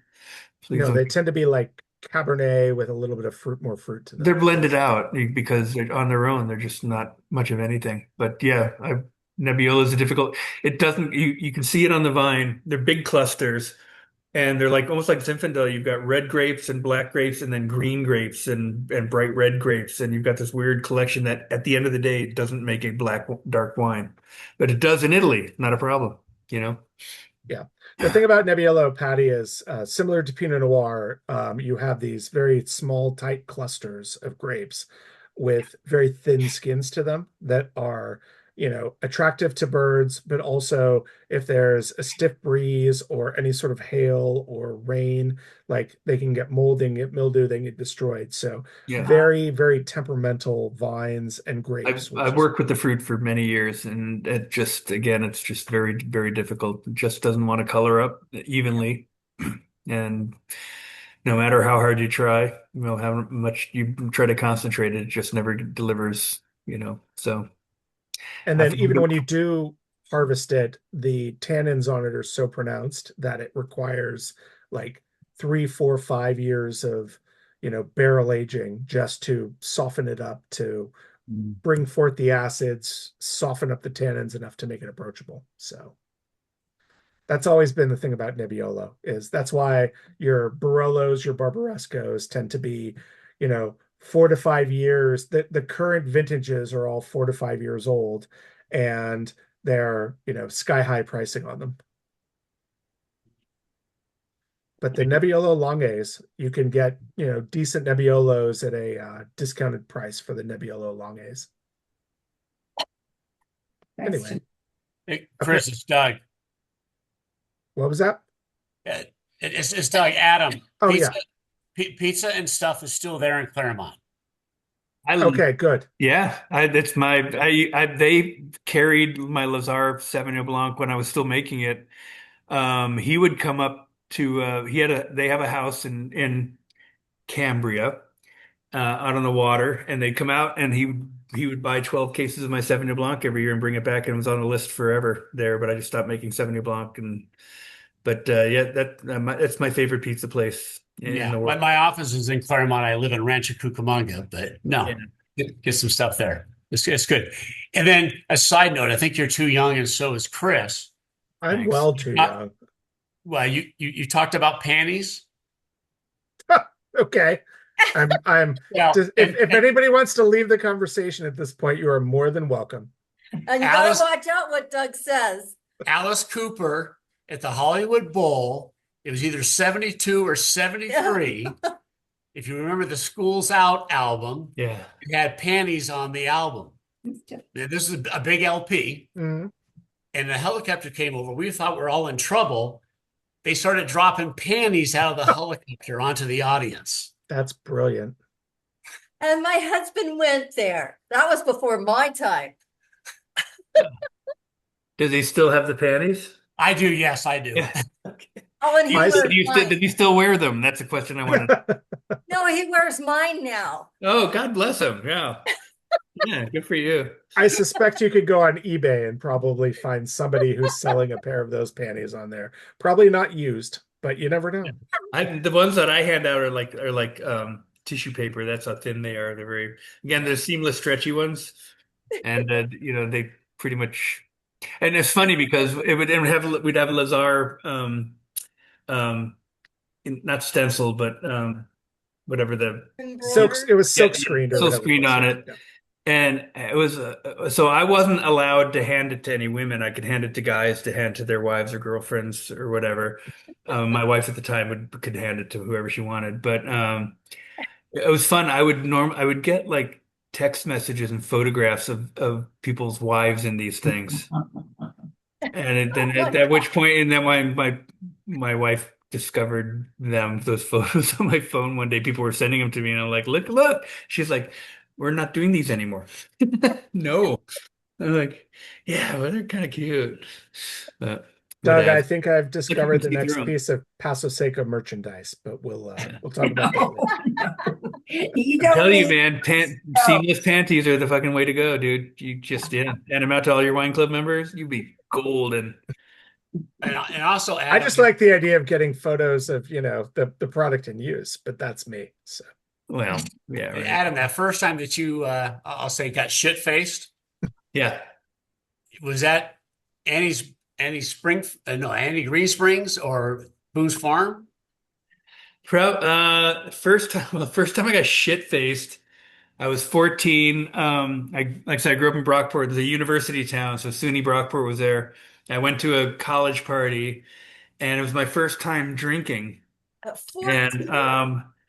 they were making something called Alabama Knockouts or Alabama Slammers, which is Mm. slow gin, Jack Daniels, Southern Comfort, some other alcohol. And when when Long Island iced teas, the more different alcohols you blend, it just stops tasting like alcohol. Yes. Yeah. There's some fruit component to it too. And I think I had 15 of them, and I went out back and I barfed for what must have been hours, and that was the first time I got shit faced, and I to this day I can't smell Southern Comfort. We're talking. I'm going back several decades. Yes. Yeah. Well, So, you but mentioned about Boone's Farm was always a good buzz because the headache wasn't that bad. So yeah, you mentioned about being, fermented apple juice. yeah. That's why I was thinking of those two. Yeah. Yeah, Gallo, a lot of people don't know this, up until recently was the largest purchaser of apples in the world. Wow. Yeah, it went in Night Train, Mad Dog, the MD Boone's Farm is all apple wine Yeah. based. Right. Right. I knew Boone's Farm was. I didn't know the others were. Oh, That's there, interesting. yeah, yes. Oh, they're I guess their version of a malt beverage, yeah. Yeah. Interesting. I was going to say something, but I've completely forgotten what it was. So that's okay. I feel like on that note, it's a good time, unless anybody has anything else to add or say. Adam, I will give you the last word. I just thank you for spending your Thursday evening with me. This is actually a lot of fun. And you guys, I appreciate the fact that everyone here was very engaged. And I was just staring to see Jody on, I think twice. I was watching her, but everyone else was on point, and Jody was engaged too. She probably got up at 2 o'clock this morning to do CrossFit or something. So that's why she's tired. She So, has a pit bull that she has to take outside and walk. So, oh and yeah. I've met the pit bull is adorable, but it's a handful. So They're strong dogs. So no, thank you for spending Thursday with me, and I appreciate it. And let's go watch some soccer and drink the rest of you probably all have 4 bottles of wine open, so you better start working. still Get on it. 2-2 in the 59th minute. Stacy, we're rooting for you. And yeah, thank you, Adam. This was amazing. Everybody keep your eye out for next month, Arbuckle Ridge. Some really, really fun wines coming up with that. Scott is a great winemaker and not as good as Adam, but still a very good winemaker. And thank you, Adam, for being here. This was great. It's always fun catching up with you. You are truly one of my favorite winemakers, not just because of the quality of your wines, but because, you truly don't cover up. That's all right. No, my cat just farted. This is Lisa Left Eye Lopez, and my kitchen stinks right now over there. Oh, Yeah, I know. hopefully she's not setting your house on fire. No, she's just cleaning herself, but oh my God, she stinks. All right. But we love just how free and off the cuff you are, and no, it makes for the best virtual tasting. So thank you. Good night, everybody. We'll see you in July, and everybody take care. Ta ta.